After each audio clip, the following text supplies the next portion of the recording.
that even if people don't vote, they still like the European Union, and they may say it elsewhere. It's very important that we learn more about the European Union, even those of us who have been involved with it in the past. And it's a great privilege to have the President of the World European Community Studies Association here with us tonight, Professor Enrique Banus. And I'd like to ask you, Professor, if you please take the podium. Thank you.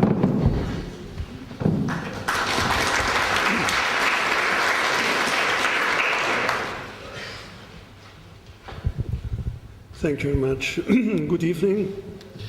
Maybe you may imagine how I feel here, speaking for the first time at the Parliament in New Zealand. This is more or less the farthest away country from Spain, my home country. So it became reality, a dream to speak in a Parliament House in a country which is really far away. And to speak about parliaments and to speak about elections. And decades ago, Count Coudenhove-Kalergi, the founder of the Pan-Europe Union, wrote, "Europe is unifying in the ministries, but not in the hearts of the citizens." And maybe this sentence could be transferred to nowadays situation.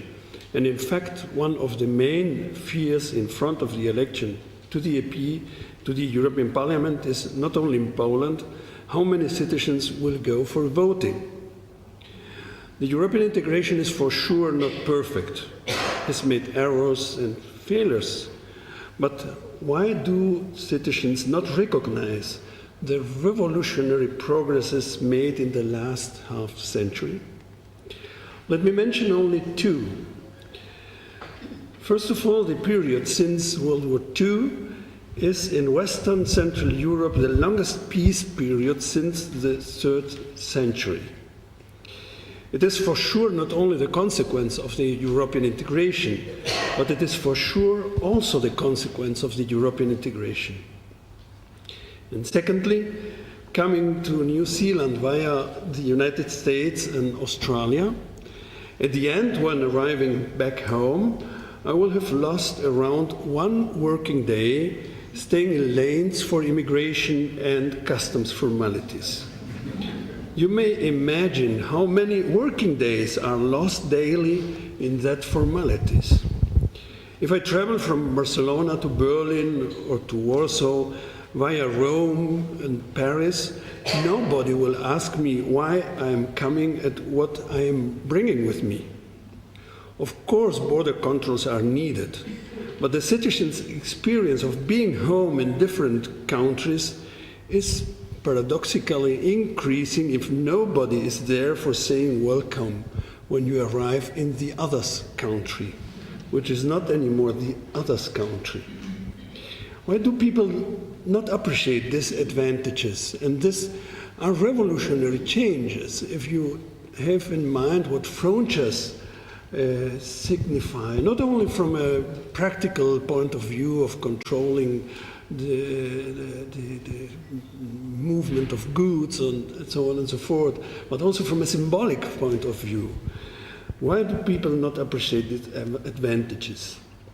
Why the European integration is seen often as a part of the problem and not of the solution? I have some hypotheses for this. Probably advantages are taken very soon for granted, and difficulties and problems are perceived critically. Also, expectations towards the European Union are very high, and sometimes the Union itself is awakening expectations it is unable to fulfill. See, for example, the unemployment issue, and specifically the youth unemployment. Sometimes the EU has not the competences for facing the problems, but for national governments it's easy to transfer responsibility to Brussels.